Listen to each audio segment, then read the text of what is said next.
Muito bem, dando continuidade à nossa programação, damos início ao painel número 5, Inovação Tecnológica e Cadeia Produtiva Avançada.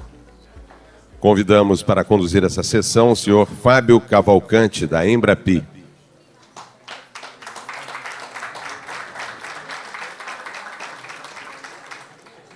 Convidamos para compor a mesa Leandro Novaes, do Sistema Firjan, SESI, Senai, Parque Tecnológico.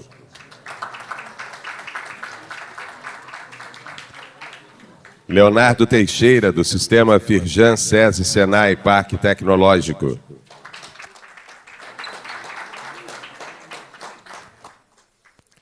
Rodrigo Souza, da Nova Sim.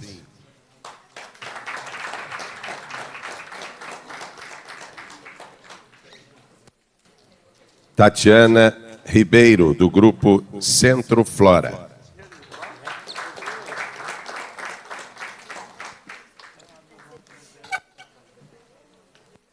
Por favor, senhores.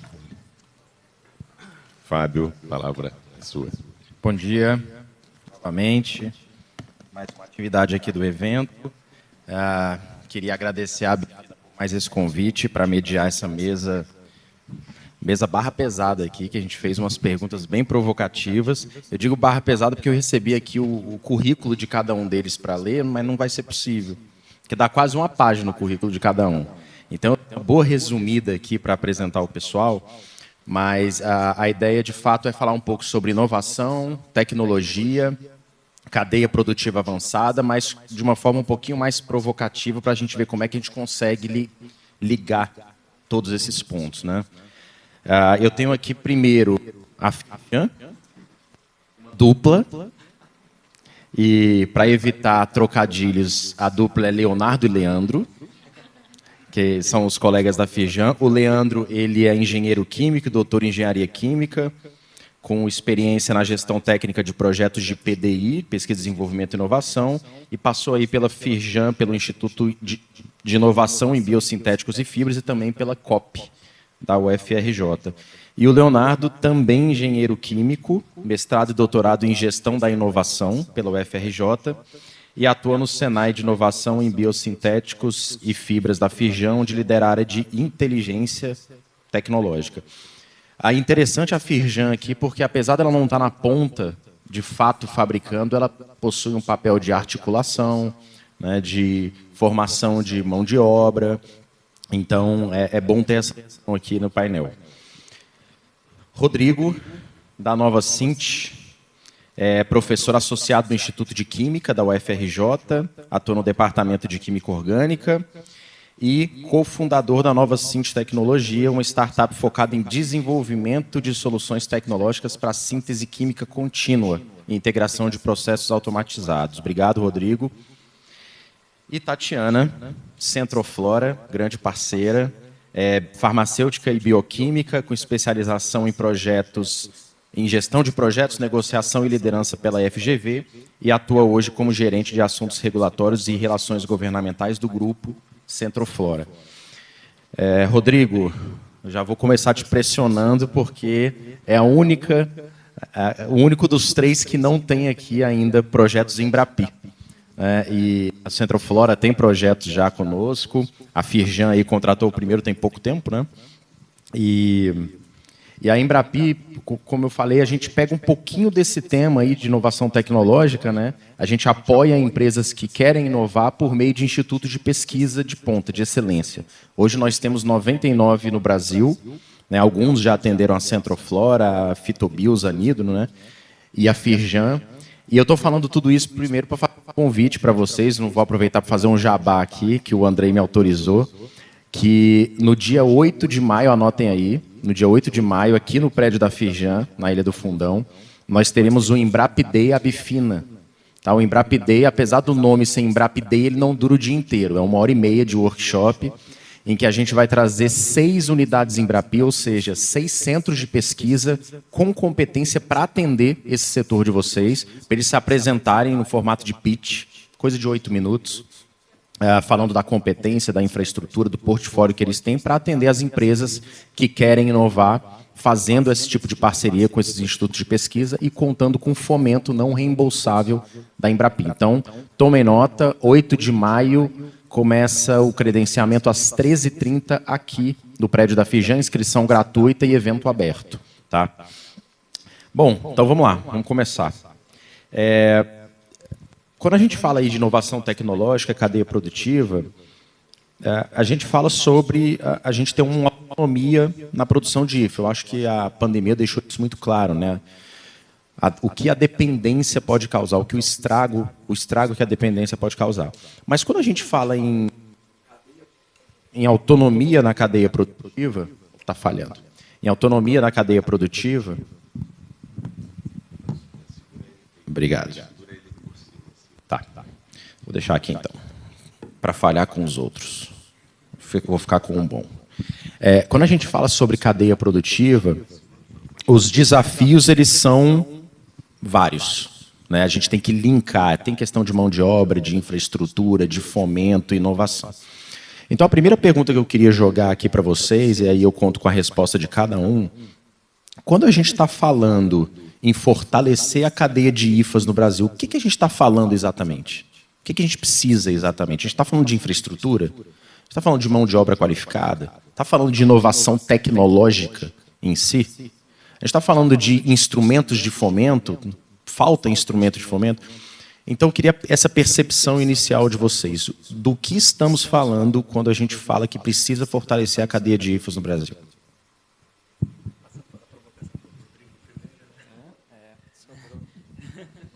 Bom dia, gente. Em primeiro lugar, agradecer a Bifina pelo convite. Acabou sobrando para mim essa pergunta delicada, vamos dizer assim. Não falta infraestrutura. Quem conhece o Parque Farmoquímico Brasileiro sabe que a gente tem uma infraestrutura de ponta com Nortec, Globe, Libes, Blanver, ITF, Cristália. Então, não nos falta infraestrutura. E aí eu vou mencionar também um estudo feito pela Fiocruz, acho que o Jorge está aí, onde eles mapearam a mão de obra nas indústrias farmacêuticas e farmacêuticas, mostrando o crescimento do número de mestres e doutores na indústria nacional. E também não falta mão de obra, né? Eu acho que o grande problema que a gente enfrenta hoje no mercado farmacêutico é competitividade.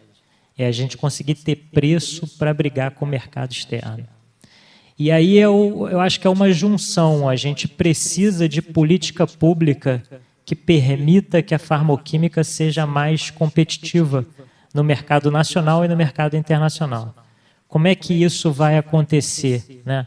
Não adianta, a gente escuta muitas vezes o governo falar que em alguns anos nós vamos ter 70% dos IFAs feitos no Brasil. E essa conversa sobre a soberania na produção de IFAs é um pouco utópica, visto que a gente importa até solvente para poder fazer a reação que a gente precisa. O que a gente precisa hoje são políticas públicas que fortaleçam a base da indústria farmacêutica, que a gente consiga ter uma indústria química mais forte, para que a gente produza os intermediários para essa indústria farmacêutica dentro do território nacional. A partir do momento que a gente conseguir fortalecer a indústria química de base, a nossa farmacêutica vai voar mais do que ela já está voando hoje. Então, eu acho que o primeiro passo é a gente conseguir realmente fortalecer a indústria química para que a gente não fique tão dependente como nós somos hoje do mercado externo para importação, seja de solventes, seja até dos intermediários mais simples que a gente precisa para a síntese. Obrigado. Tatiana? Não tenho muito o que complementar, porque eu acho que o racional é o mesmo. Quando a gente pensa na questão... Não é uma pauta única, né? É uma questão de unificação de todos esses pontos que você trouxe, Fábio. Então, mão de obra, a gente tem mentes brilhantes no setor produtivo e na academia. O que muitas vezes a gente sente falta é esse elo, é a construção desta ponte, para que pesquisas se tornem produtos finais, né? Mas isso vem ao encontro de uma política pública também que incentive os elos da cadeia a se unirem, né? Então, o Parque Fabril, isso, né, que você bem comentou, a gente também participou da construção desse documento que a equipe da Fiocruz está aqui, trabalhou tão bem. É possível a gente ver a qualidade profissional dos profissionais que estão no setor farmoquímico e o Parque Fabril disponível.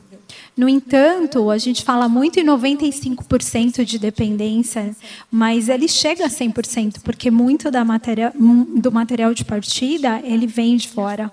Então, como você também trouxe, isso ficou muito evidenciado na pandemia, e a gente se preocupa, porque é uma questão de que o país ele morre doente, né? Então, a gente precisa buscar targets, né? A gente precisa buscar resultados para trazer essa independência num número mais expressivo. Então, não é uma questão só de produzir mais. Vamos produzir, vamos nos tornar independente X%. Não é uma questão só de se estabelecer números, é uma questão de unificação da agenda, onde pontos precisam ser fortalecidos, né? Leonardo? Eu acho que para complementar a visão, né, como a Tatiana falou da agenda, né, eu acho que isso é uma questão bastante relevante, assim, em termos de quais são as prioridades das IFAs brasileiras, né, de produção, enfim, né, porque, trazendo o caso da pandemia, né,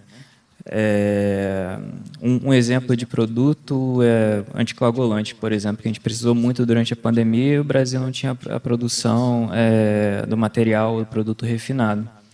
A gente lançou uma nota técnica na época da pandemia destacando as oportunidades tecnológicas e de mercado dessa oportunidade, trazendo um histórico de importação, preços, quanto a matéria-prima bruta saía do Brasil, quanto ela voltava refinada da China, impactos sanitários da própria China que levaram a aumentos de preço. E aí, com isso, uma empresa procurou a gente e fechou um projeto Embrapi para desenvolver esse anticoagulante. Então, assim, eu acho que no nível sistêmico de Brasil, a gente precisa ter clareza desse roadmap de quais são as nossas prioridades em IFAs, o que a gente já tem de competência disponível, infraestrutura, enfim, e direcionar recursos para esses IFAs prioritários, né? Eu sei que o PDP, o PDIL, assim, já caminham nesse sentido, né, vendo as demandas do SUS, mas talvez a gente precisa reforçar isso, ter avaliações econômicas prévias, públicas dessas novas tecnologias, enfim, para incentivar investimento e direcionar investimento. Complementando, né? Sou engenheiro químico, adoro problemas multidimensionais, multivariáveis, e não é uma só resposta, né? Complementando vocês. O Brasil, ela é a escala, né? Tudo é grande aqui, né? Então, eu acho que falta atuar de forma mais integrada. A gente tem um problema logístico no Brasil também. Não adianta eu produzir aqui se minha planta está lá no outro estado, está lá no Nordeste, está lá no Norte. Então, são vários fatores, né? É uma estratégia nacional, né? Como que a gente vai se posicionar frente a esse assunto e tem que chamar os setores para conversar, né? Para todo mundo estar integrado, universidade, ICTs, que hoje tem um papel muito relevante, né? Do modelo de negócio, as indústrias, trazer todos na mesa para essa discussão, né? E quando a gente fala em mão de obra, né? Vai ter um tópico sobre esse ponto. Temos mestres e doutores, só que a gente está preparando ele para o avanço da tecnologia, esses mestres e doutores. Como que está a aderência nesse sentido? Porque a gente tem que ter uma formação orientada ao negócio, né? Às empresas, a pesquisa orientada a negócio. E senão a gente está formando doutores, mestres, eu sou doutor, que a pesquisa termina na universidade, fica com aquele pensamento, estou aqui, vou fechar meu doutorado e acabou. Não é isso, né? Então, para mim, atuar de forma integrada, ainda mais quando a gente fala em Brasil, né? Tudo o Brasil é grande, fala em biomassa, toneladas, química fina, às vezes um pouco vale muito, para mim é um novo cenário. Eu acho que é trazer todos na mesa e conversar. E o papel das linhas de fomento ajuda muito quando a gente olha o P&D. O papel da Embrapi, hoje temos a FINEP, FAPERJ, FAPESP. Isso ajuda muito a gente orientar essa pesquisa para a gente eliminar gargalos. Às vezes tem um gargalo invisível, a gente nem viu, nem sabe que existe, né? Então, eu acho que é buscar essa interação maior entre todos os elos. Não só produzir, mas já começar a produzir de forma competitiva. Eu acho que esse é um ponto interessante. Tatiana, eu vou começar voltando para você, porque a Centroflora tem um papel muito interessante, porque vocês vão em rotas que são fora do tradicional, né? E já tem muito tempo que a gente escuta sobre o potencial que o Brasil tem em IFAs a partir da biodiversidade. Né? Inclusive, isso é uma pauta que está sendo muito puxada pelo Ministério da Saúde. Mês que vem o pessoal está ansioso que a gente vai divulgar qual vai ser a unidade, qual vai ser a ICT brasileira que vai virar uma unidade Embrapi, um centro de competência em IFAs a partir da biodiversidade, justamente porque se fala muito do potencial brasileiro para isso. Ainda não tem spoiler. Ontem já pressionaram aqui, mas eu segurei. Por que isso não virou realidade ainda? Né? Se a gente tem esse potencial tão grande, uma biodiversidade gigantesca, isso já se traduz em alguns setores, no setor de alimentos, por exemplo. Se isso foi plantado dessa forma, com menos agrotóxico, mais sustentável, eu vou dar prioridade a isso. Isso poderia ser um diferencial também no setor de IFAs e medicamentos. Por que isso não virou uma realidade ainda? Acho que, sem dúvida nenhuma, a gente tem uma fonte natural disponível. Mas a biodiversidade, sem tecnologia, ela é só um potencial. Quando a gente agrega a tecnologia à biodiversidade, a gente tem uma indústria, né? Então, quando o Fábio fala, né, que nós navegamos aí num mercado diferenciado, nichado, para quem não conhece, a Centroflora é uma empresa 100% nacional que trabalha com insumos naturais, né, com extratos botânicos, e nossa matéria-prima é 100% vegetal. Diante disso, é importante a gente pontuar que existem projetos, como você sabe, você citou aqui, que a Centroflora trabalha com projetos de inovação radical. Então, eu posso citar um grande projeto que se aproxima muito da indústria química fina, que é o MPH. O MPH é uma plataforma Molecular Powerhouse que a gente tem em parceria com o CNPEM, onde, por meio de expedições, a gente coletou 7.000 frações de 600 espécies diferentes dos diversos biomas do Brasil, e essas frações se transformaram em bibliotecas químicas. A gente tem a possibilidade de usar o acelerador de partículas lá no CNPEM, disponível para o projeto, onde a gente consegue estabelecer moléculas-alvo de tratamento. E, quando a gente pensa em material de partida vegetal, automaticamente você pensa em fitoterápicos. Mas isso não necessariamente é uma verdade. E, talvez, culturalmente, as pessoas não se levam a esse lugar. Né? Então, por meio de uma matéria-prima vegetal, você consegue chegar num IFA, né, semissintético, como, por exemplo, a pilocarpina, que vem do jaborandi. Então, é uma matéria-prima vegetal, uma matéria-prima da biodiversidade brasileira, e que a gente transforma num sal que vai para fora do país e atende 2/3 da demanda global de pilocarpina do mundo. Né? Então, é possível estabelecer, por meio dessa biblioteca, espécies alvo que vai permitir o escalonamento. E esse projeto da plataforma MPH, ela é toda desenvolvida justamente no racional de uma indústria química, da química fina. Então, o que a gente precisa é acreditar que a biodiversidade com tecnologia se torna uma indústria. E aí a gente tem isso disponível, né, sem dúvida nenhuma, com recurso no país, a maior biodiversidade brasileira. E muito também, Fábio, eu acho que se o setor produtivo olhava para as fontes naturais, com uma ressalva quando a gente pensa na lei da biodiversidade, que ela foi muito tempo assustadora na época da medida provisória e acabava atrapalhando o desenvolvimento e inovação de produtos oriundos da biodiversidade. Isso não é mais um problema. Né? A gente fala de uma lei que tem 10 anos e as coisas estão muito bem estabelecidas. Então, o que o país precisa é acreditar que é possível a gente transformar, que a floresta, a nossa floresta, tem soluções importantes, seja para um extrato botânico, para um purificado, um isolado ou até um produto de semissíntese. E a gente tem um material muito rico nessa plataforma, né? Então, a Centroflora trabalha fortemente a inovação e a gente consegue trazer soluções para isso. Então, é importante que o mercado e as indústrias acreditam nessa possibilidade. E para isso acontecer, entra no ponto que vocês bem citaram de uma política pública robusta para induzir a criação dessa indústria. Né? O Daniel comentou sobre o programa, a gente trabalhou juntos, né? Eu trabalhei junto com ele, via Bifina, com a Ana. A gente trabalhou esse programa de bioeconomia, de desenvolvimento da bioeconomia publicado, ele é uma vitória do nosso setor.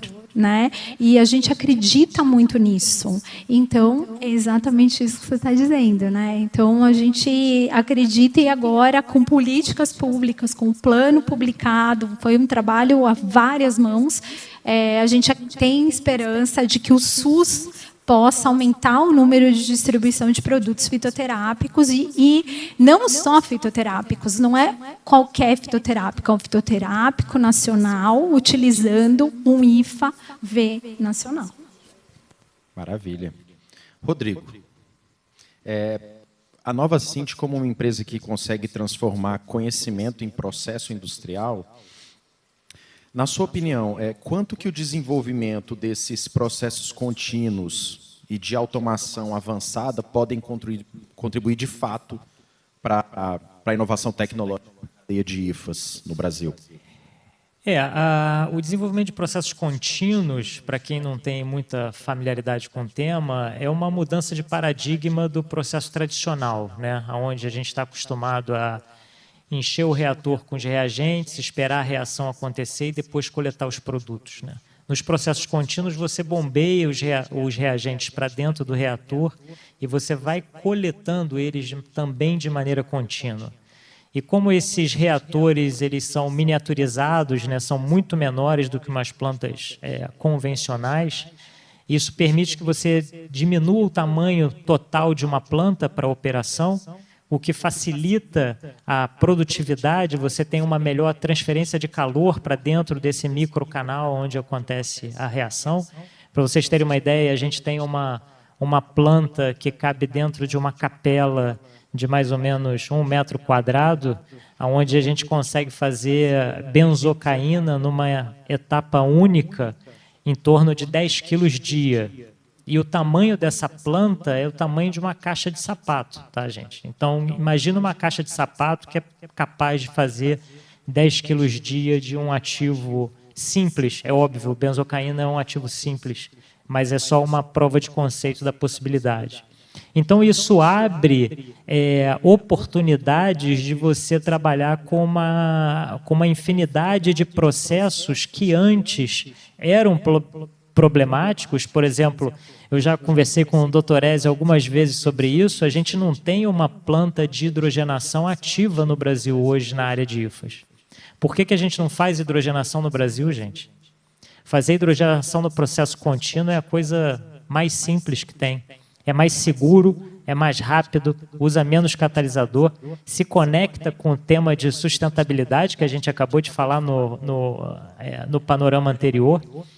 Então, a utilização desses sistemas contínuos abre uma janela de operação que talvez a nossa indústria não esteja olhando nesse momento, para reações que são um pouco mais perigosas, um pouco mais delicadas, reações exotérmicas, onde o controle da temperatura é muito preciso, e abre a possibilidade de você fazer reações que até no sistema de batelada seriam impossíveis. Hoje você não pode fazer uma reação na escala de multi-quilos, uma reação fotoquímica. E o processo que a Nova Sint tem hoje para fazer CBD totalmente sintético são 2 etapas, sendo que a primeira etapa é uma etapa fotoquímica. E a gente consegue fazer isso na escala hoje de multigramas em uma planta piloto laboratorial.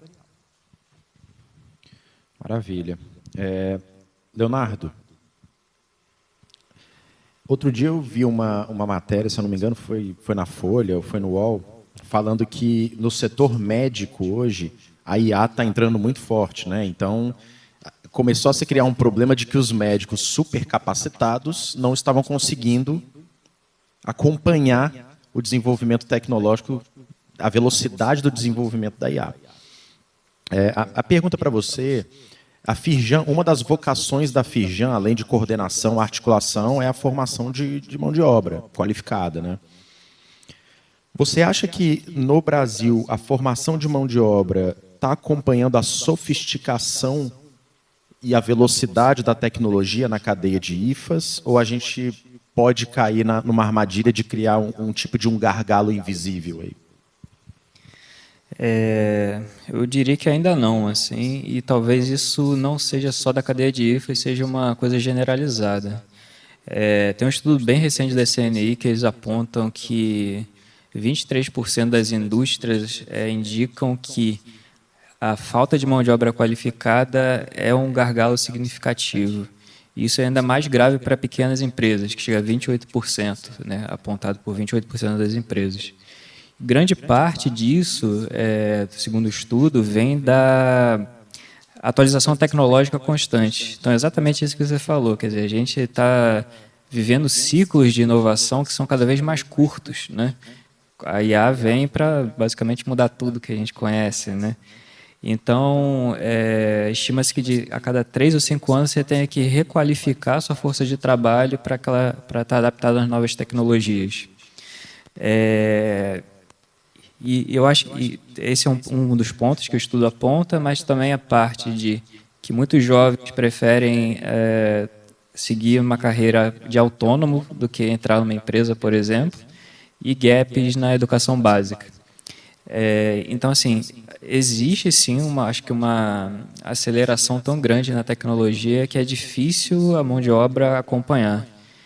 A gente trabalha, né, eu fiz mestrado, doutorado, Leandro também, nossos colegas, muitos, né, e a gente vê que as pessoas muitas vezes saem da universidade, eu digo por experiência própria, não preparadas para lidar com as novas tecnologias, com o escalonamento de tecnologias, que é uma coisa que a gente vê muito pouco, né?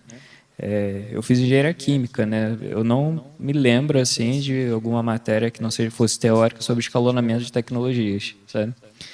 E a gente trabalhando com empresas, a gente vê que isso é muito necessário, assim, né? Você ter um domínio para além do laboratório, em ter RLs ali intermediários para altos, né? E também ter capacidade de dialogar com a empresa, com as necessidades dela, para além da ciência. Porque, assim, sendo muito franco, muitos gestores não estão nem aí para a ciência. Eles querem saber de qual o retorno que aquela nova tecnologia vai gerar para eles, qual é o custo, enfim, né? Então, o nosso trabalho também muito, assim, como instituto, vamos dizer, ICT industrial, vou chamar assim, formar as pessoas para conseguir dialogar com a indústria em alto nível, agregando conhecimento que a gente tem, né? Que eu acho que é até um ponto que a Tatiana trouxe mais cedo, esse gap, né, da academia com a indústria, né? Então, eu acho que a rede de institucionais de inovação surgiu com esse mote, a própria Embrapi, né, com esse incentivo de conexão, né, indústria-academia, mas são iniciativas relativamente recentes, né? A Rede Easy de 2012 e a Embrapi de 2013. Né? Então, a gente está não tem nem completou 15 anos ainda, né, das duas.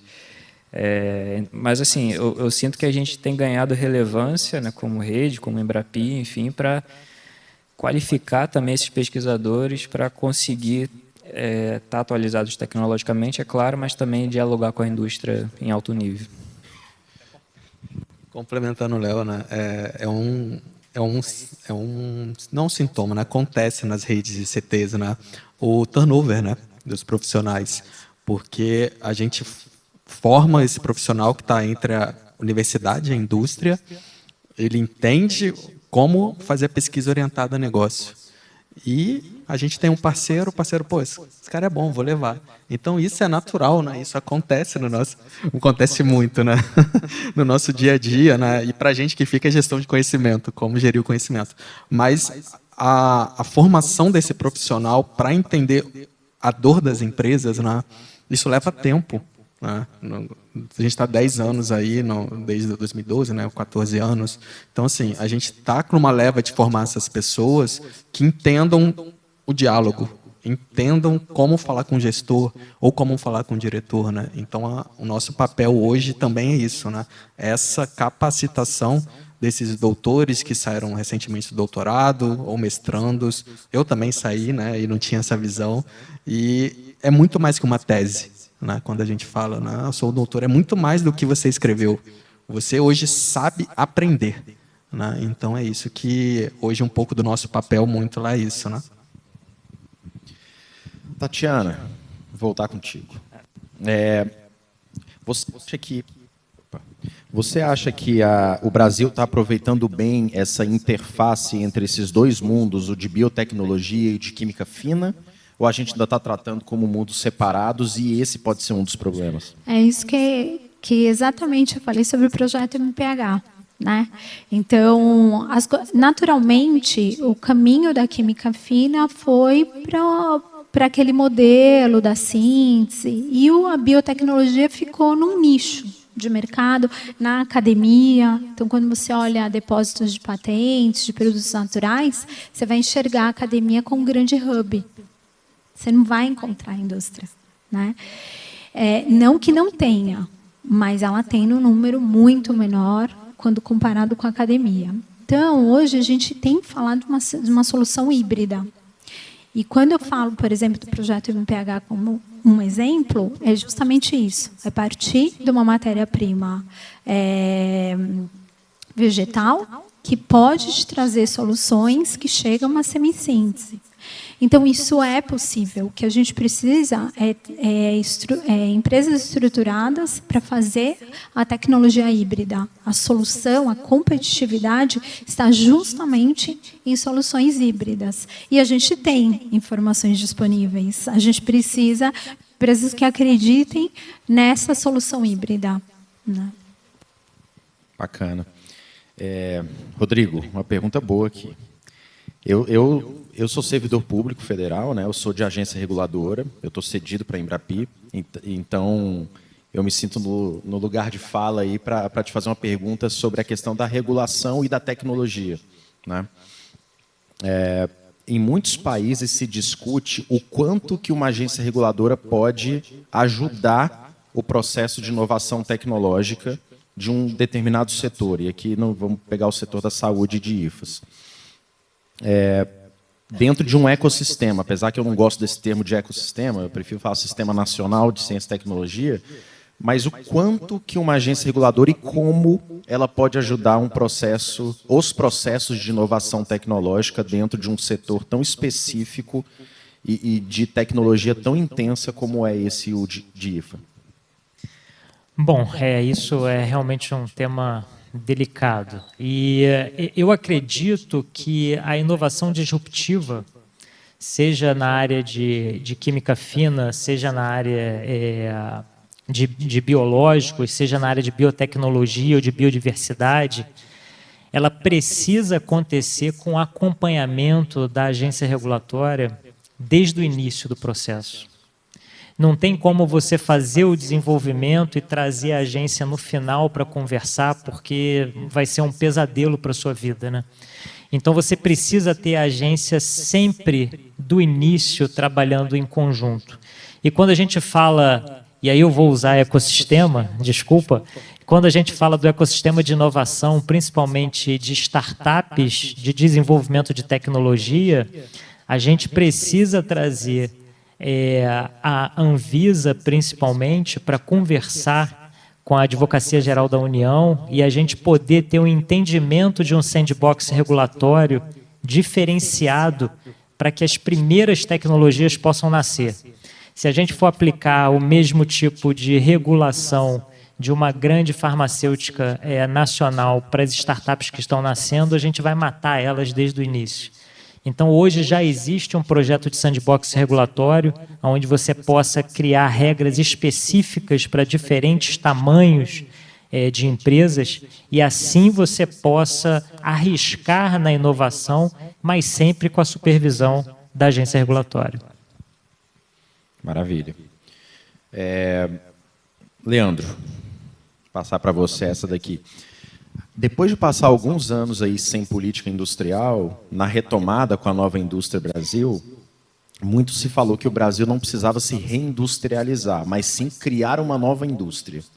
Ou seja, uma indústria mais moderna, mais inovadora, mais competitiva, e não simplesmente se reindustrializar. Então, pegando essa experiência aí de você, como Firjan, por que a gente ainda está patinando na produção de intermediário N-1?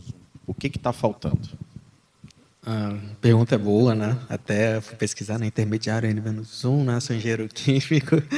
Mas eu vou fazer até um paralelo. Me incomoda muito essa neoindustrialização, né? Fazendo um paralelo quando a gente fala da minha área mesmo, que é descarbonização, transição energética, né? A gente se tornar um novo exportador de commodity, né? A gente fala de hidrogênio. Eu vou ser um exportador de hidrogênio. Assim, tá tudo comprado lá no Nordeste, as nossas usinas. Isso me incomoda, né? Quando a gente vê que a gente tem tudo para ser o protagonista. E a gente acaba sendo um exportador de novas commodities, né?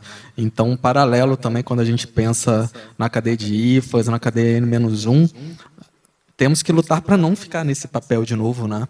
Pensar a gente tem a possibilidade de ser a ponta da cadeia e não só uma mão de obra ali, enfim, uma coisa menor.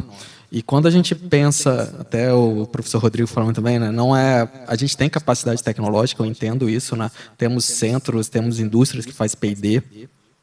Só que hoje falta um pouco mais de investimento quando eu penso em transformar o conhecimento de P&D em competitividade, né? Você falou competitividade, né? Como transformar o nosso P&D, né, nossas pesquisas, nossa inovação, né, falar em inovação, que é o que move mesmo, para orientado ao mercado. Então, aumentar o investimento nisso vai nos proporcionar diminuir esse gap, esse gargalo. Então, eu enxergo o grande potencial que a gente tem, só que, igual o Léo falou, está tudo muito rápido hoje. E se a gente não tomar uma atitude agora, não vamos atuar de frente nesse caminho, ser um exportador de tecnologia, não somente importador. E, de modo macro, o Brasil, né, nosso sistema, né, às vezes joga contra, né? A burocracia do Brasil é grande, tributário é mais difícil ainda quando a gente fala em tributos, regulatório, igual o professor Rodrigo falou, também eu imagino a complexidade, né, que quando eu trabalho com óleo e gás, eu vejo a complexidade que é para homologar determinado produto, eu imagino que é muito mais quando a gente fala de IFAs, indústria farmoquímica, farmacêutica. Então, a logística desse país também é absurdamente difícil. A gente ainda usa a maioria do transporte por viário, né? Então a gente tem um potencial hidroviário, trens, enfim, a gente tem que evoluir. É multifatores, né? Não é uma coisa só que eu enxergo. Então fica a minha reflexão, que é qual vai ser o nosso papel no futuro. Hoje a gente tem capacidade, temos profissionais. Eu acho que é incentivar mais esse elo, essa conversa entre todos os atores, para a gente aí sim, né, não ter esse gargalo, né, de falar que é só tecnologia. Não é só tecnologia, é vários fatores, né? Beleza. A gente tem um tempinho aqui para finalizar. Eu queria passar uma última pergunta para todos, tá? Uma pergunta geral. E eu espero que as respostas não sejam as mesmas, para dar uma polêmicazinha aqui.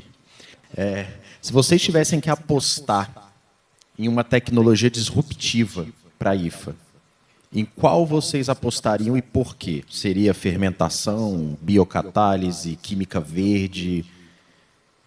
Vamos lá. Olha, eu vou começar. Eu gosto da IFA da biodiversidade, viu? Tô doido para ser um centro de competência em IFA da biodiversidade.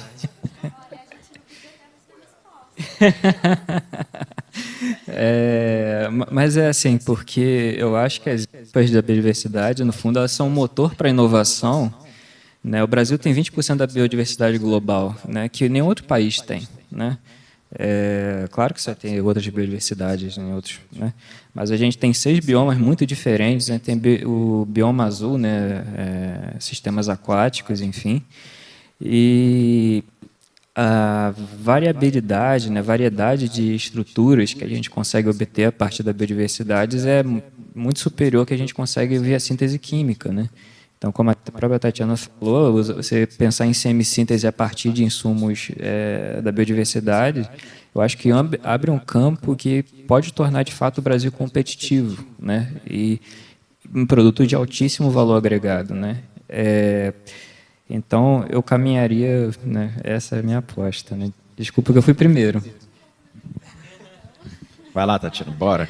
A gente não seguiu sua orientação, tá? Mas vamos lá, eu iria na química verde também, né? Eu acho que acessar a biodiversidade sem responsabilidade para a gente fazer o máximo do aproveitamento, isso não é legal, né? Mas a gente também vê, como a gente viu na mesa anterior, né, como as empresas têm se preparado e seguido, né, a questão do ESG, muito fortemente isso. Mas eu aposto não, eu acredito na química verde, né?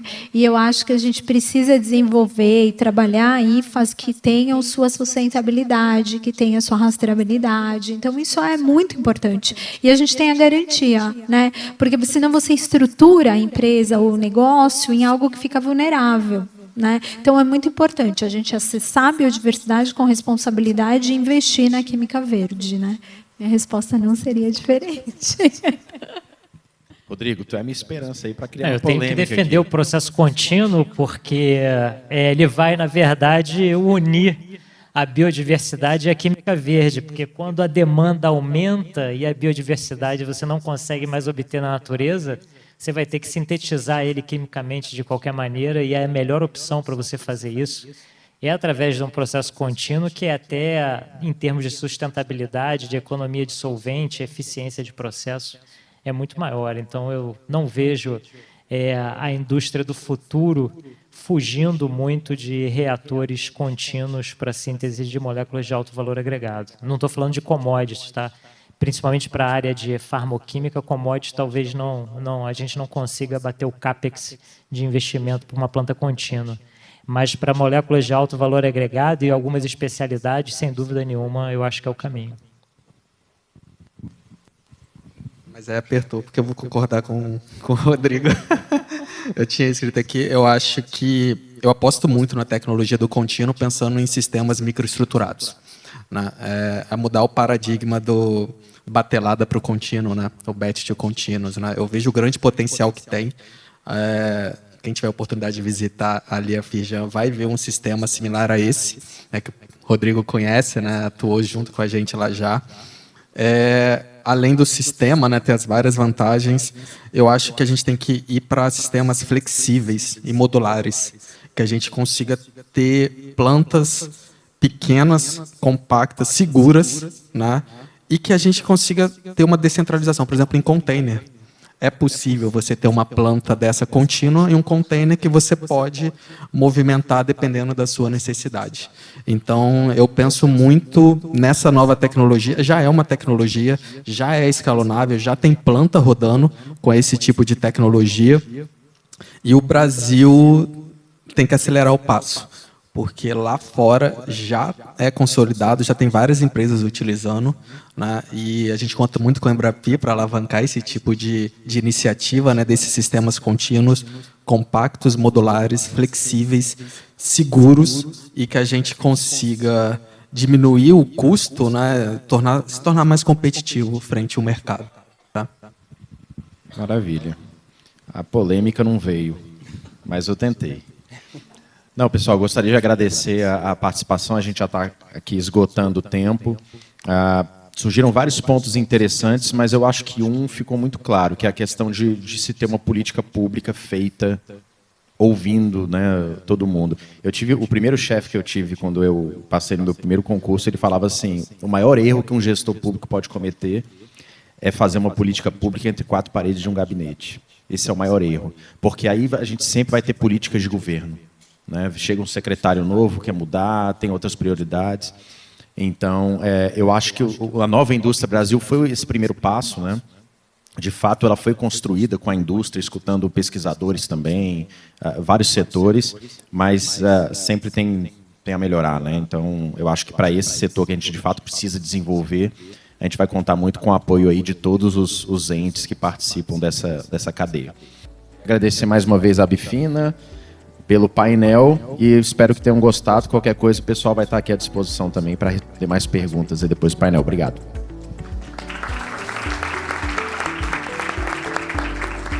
Pedir os participantes para vir aqui à frente para a foto oficial do painel.